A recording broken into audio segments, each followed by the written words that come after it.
at least a few diseases from crawling around that gender-neutral bathroom that was the play pit at Chuck E. Cheese.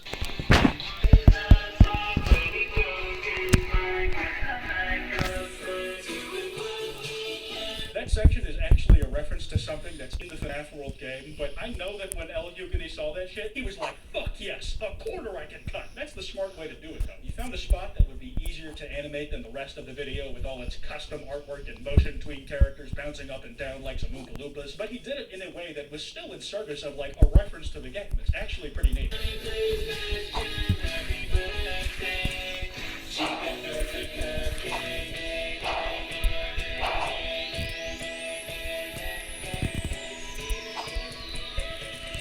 And yeah, it just ends there. It cuts off right after the drop. In like the last two times it happened, there was that sick Donnie guitar solo that tied it all back together. But here, we just cut to black in complete silence. It's like you're about to come and suddenly you stop being horny. I imagine that it was formatted like that so the song could be looped infinitely easy enough, you know, just in case somebody wanted to lease the rights out and play it on loop or something like a children's birthday party. But it was so unsatisfying that I think I need to watch a bit of a different video, you know, just to take off the, edge.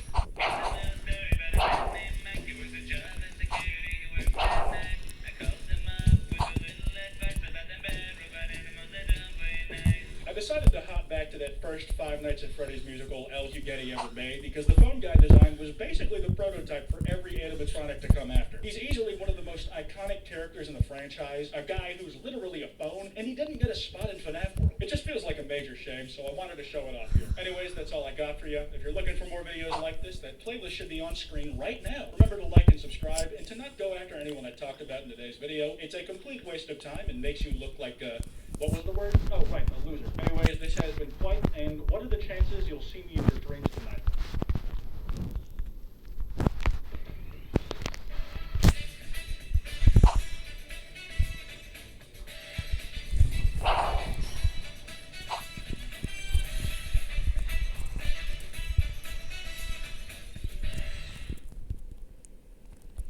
Feeling unwell? Healthline is available for free 24/7.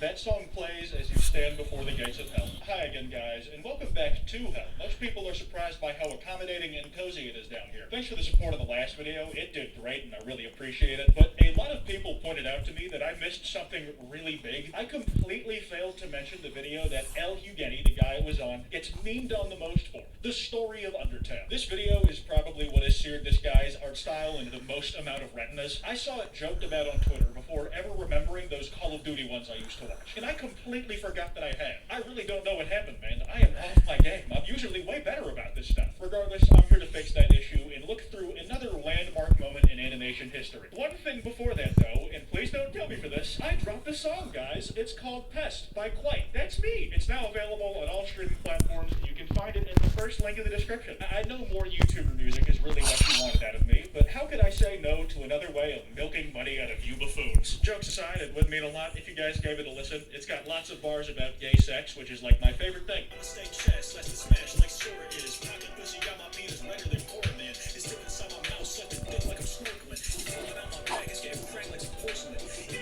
gay sex is still hetero and morbid. Also, if you like this video, there will be this big card at the end that if you click or tap, will take you to another one like it. I know this from seeing it happen in person, that when you click that big card, you become instantly more attracted. It's true. Give it a shot.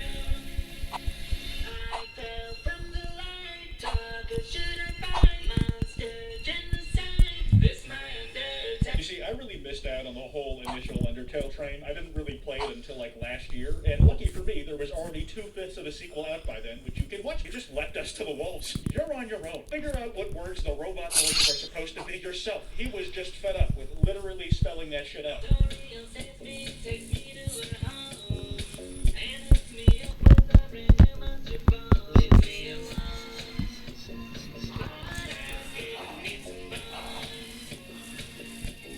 Those bones have names, Frisk. They aren't just objects, despite you talking about them like they are while they're standing right next to you. El Hugini does this thing where he makes every character in these animations do some jaunty on-beat dance that repeats ad nauseum through the video. And Papyrus's here is just the most awful one. He is hip thrusting in the direction of a child. Dude, you cannot just do that, much less in public. And he looks so damn happy about it too. Like, that version of the character needs to be on several watch lists and perhaps a few Twitter block lists as well.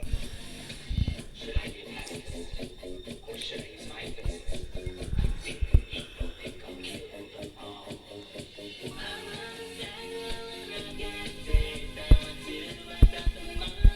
I really want to know how he picks the song he's going to parody for a given game. Like, Black Ops 2 Gangnam Style in 2012 made sense, because it was the easiest song to parody in that year. But what the fuck does Lady Gaga's Bad Romance have to do with Undertale? What the fuck does she know about Undertale? What about that song, just scream to El Hugini, rewrite my lyrics to be about genocide? I wonder if he has like a random song generator that he lets decide for him. It picks by complete chance from every Billboard Top 200 song in the last decade for options. Can't wait till it rolls on Gucci Gang.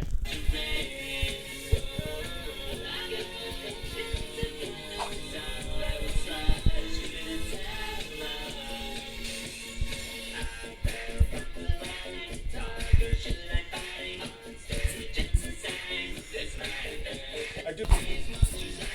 The idea of Frisk being some big game hunter killing off an endangered species because they're rich and that's their idea of fun as a pastime is very accurate in my opinion. And somehow, this isn't even the wildest visuals put to the song. Folks have remade this video so many times, it feels like it was published by Half-Life. Literally right after the original video on the autoplay is a Family Guy version of Story of Undertale, and it's inarguably better than the original.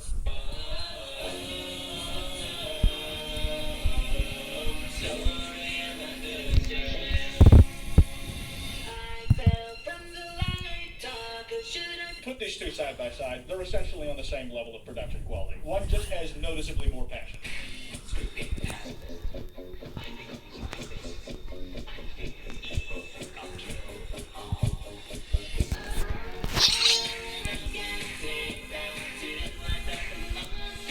You know, I've never heard someone described as having a taste in genocide. Like, I thought we were just all on the same page that all genocides have been bad. Like, of any potential genocide you could do, all would be in poor taste. Some folks are so scared of that word specifically that they will argue that while they might have done a little mass killing, you know, just for fun, technically it wasn't a genocide, you know, because that makes it better.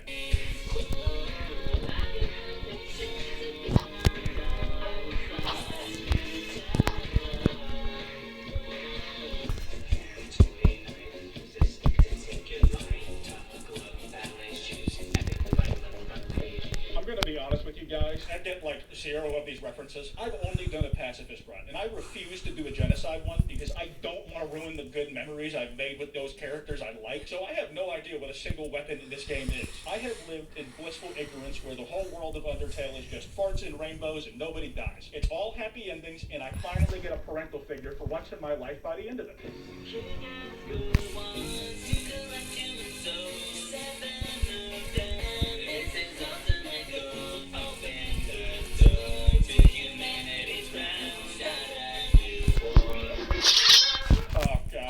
They did my boy Asgore. His face looks like it belonged on the end of one of the trains in Thomas the Tank Engine. I don't understand how you managed to make the drawing look flatter than the pixel art sprite from the actual game. This thing looks like a multicolored piece of construction paper. Children use this face for arts and crafts projects. They cut into it to make little paper snowflakes.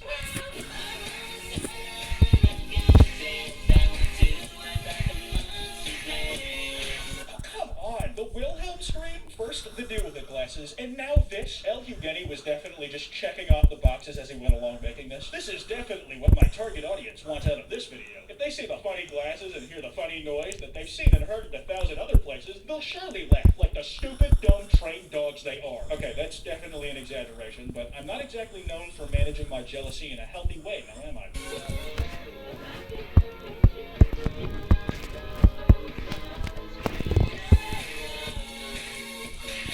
Oh boy, that was a hell of a slog. If I had to compare it again against the Five Nights at Freddy's 3 song parody, it definitely has gotten less on the shock factor, but I would say it's more holistically memeable, because this type of song being made for Undertale specifically is just more of a conceptual mindfuck. Like, how did this become the final product of that thought process? Whereas I can definitely see how FNAF 3 song parody came into being. Now, I said that the song has lived on in the hearts of the community as something to shitpost about, so I think it would be a missed opportunity if we didn't look at some of the conversation around it. I can always count on a video's comment section to create the content for me. Something about this art style makes me want to slam my head into a board full of nails. You know, something that specific makes it seem like he's thought about doing it to himself before, probably for different reasons, but the punishment stays the same. It's probably their go-to method. Genshin Impact fans, when I open their ribcage and slowly tear out their organs. A lot of the newer comments have degraded to really meta stuff like this, and it's not like I don't understand why. The fact that I haven't been driven to insanity by looking at this shit for a career is a miracle made possible by modern medicine and lots of cocaine. Yeah, that's basically modern medicine. But people using things as reactions for scenarios that are completely disconnected and out of place for the reaction they're using, and still somehow having them make sense, is some shit I would love to see for a college course or a museum exhibit dedicated to dissect in the future. Anyways, that's about all I got for you today. Be sure to stream Pest out on all streaming services. Please, I am begging. There's plenty of El Huguenet to go around, so if this video does well, expect me to milk it even more and invade your sub box with his animations once again. Obviously, don't go after anyone I talked about today. This is all meant to be fun, and this guy is not hurting anybody with what he's doing or has done. Plus, you look stupid when you go out and do that anyways, so go out and stream Pest instead.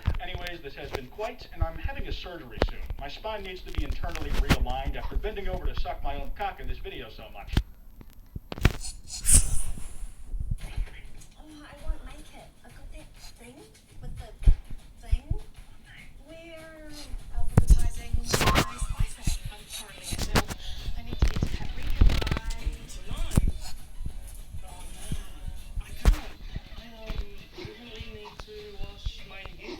You'll find any excuse to stay in and cook with free exclusive MasterChef cookware. Collect a sticker with every $20 you spend. Available only at New World. T's and C's apply. Warehouse overstock. $10 billion worth of tech has got to go. With massive savings on laptops, smartphones, TVs, gaming, audio, PC parts, cameras, networking, smart home, and so much more. It's PBTech's overstock sale. See pbtech.co.nz for more.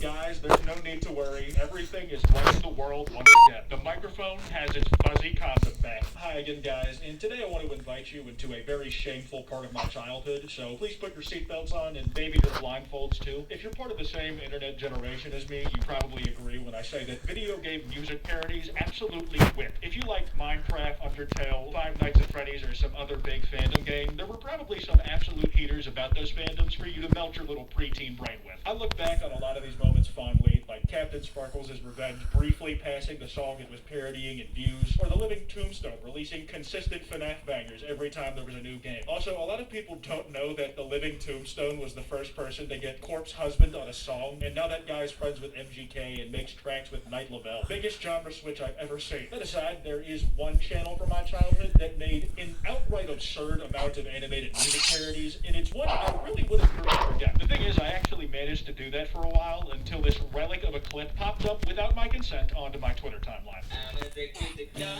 I'm up in the vibes, love me down her heart, can just take shots. This attraction is great, so many guys I can read, that I can be straight. When can I stop? I'm addicted to God. It does not get less disturbing even after repeated viewings. Just the amount of auto-tune he lathered onto that bad R word is morbidly funny. Like, dude belted that out with his full chest. He was in peak performance mode. There was no hesitation. This channel is called El Huguenet. I'm gonna be honest, in the decade I've known about it, I never figured out how to say that damn name. But this guy has hit every niche imaginable. He has a song parody for every major entertainment release in every medium for like the last 10 years. And I wanted to go through some of those that somehow appealed to me as a kid and figure out what the fuck I was thinking. Before that though, if you enjoy this video, there will be this big card at the end that'll take you to another video like it. If you click it, it would mean a lot to me. I might even roll over for you and do other tricks at your command. Hail them blank off style. What's Raul Menendez here today? Let me tell you a little story. Oh, Let's all flash back to 40 years in the past. Alex and Hudson fought through Angola just to save. Oh god, that was a brief excerpt from Black Ops 2 the musical, and it's about as 2012 as a video can get. It's a music parody of Gangnam Style, because of course it was. That was like the default song to parody in that year. And it's of Black Ops 2, which came out in 2012, and it just also happens to be my favorite Call of Duty game of all time. So it was almost like it was inevitable that when my poor, innocent 12-year-old eyes got to look at those, they of course would explode with wonder. Off to Afghanistan to see if Fro worked with the Russians. Then I catch that Dick Kravchenko, interrogate him. Took a shot of Menendez in his Nicaraguan crib, clearing out his factory and getting higher than shit. Jeez, I forgot how explicit these videos were. The monetization just didn't exist back then. I would say it was bad that I was watching these as a kid, but the actual games they were about were definitely worse. Like all the shit he's singing about having happened in the game, you actually just did, but much more graphically when you played it. There's no comparison. And then Menendez got pissed. You're done a killing spree. I lost my shit and fragged his sister Josephine.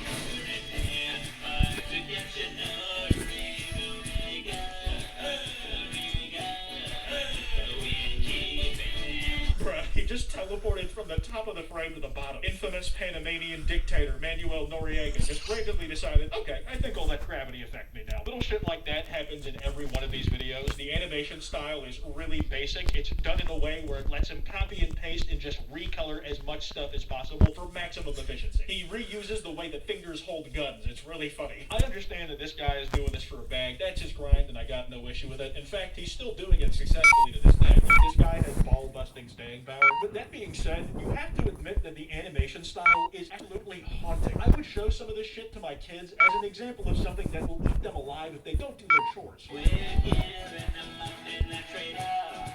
So take the shot. Is that Menendez on this shit? Oh no, it's not.